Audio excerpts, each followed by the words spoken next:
honourable member for River Heights.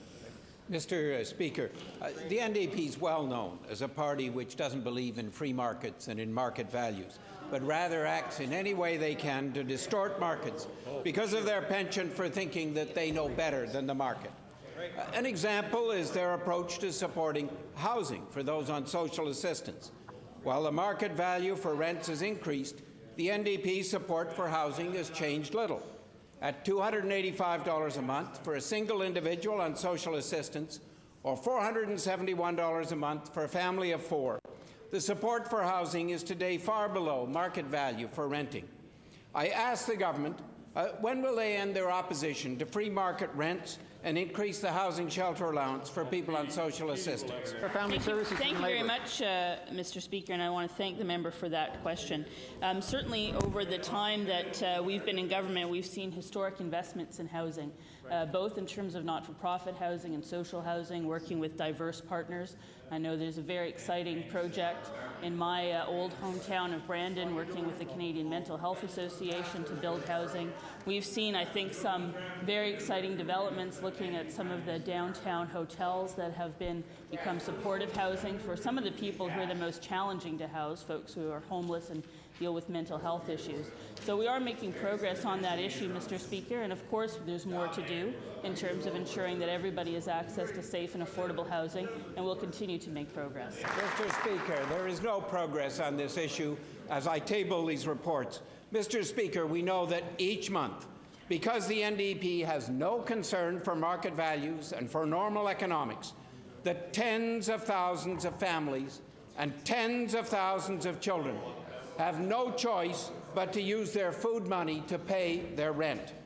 The gap between real rents and the paltry NDP support has grown enormously as a result of the information which I showed. As a result, many people go hungry, and we have increased poverty, increased learning problems for children at school, and increased dropout rates. I ask the government, when will they stop driving so many people to be hungry in Manitoba and having no choice but to use food banks? Well, thank you very much, Mr. Speaker, and I appreciate the member's opposite interest in this issue and passion for helping people escape poverty and go on to better lives. And one of the things we've seen in the time that we've been in office is a decrease in the number of families that are led by single parents, especially single women, a decrease in their poverty levels, and some of that is because of very deliberate choices this government has made. Choices to end the clawback of the National Child Benefit, which put millions of dollars back into the hands of those families. Choices to invest in childcare, to build thousands of spaces, Mr. Speaker, to make sure that families can get decent childcare so that they can go on to work, and choices to raise the minimum wage, Mr. Speaker, for the first time in many years, to see the minimum wage go up every year that we've been in office. Those kinds of choices have helped families escape poverty and go on to live better lives. Mr. Speaker, the NDP have failed miserably.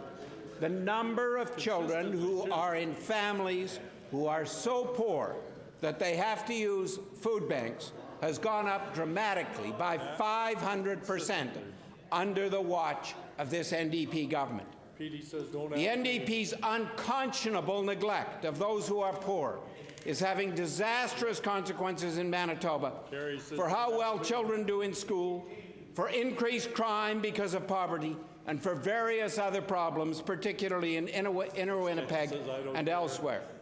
I ask the government to admit that providing a family of 4 with $200 a month less than the actual costs for rents for available housing results in a major increase in poverty in Manitoba.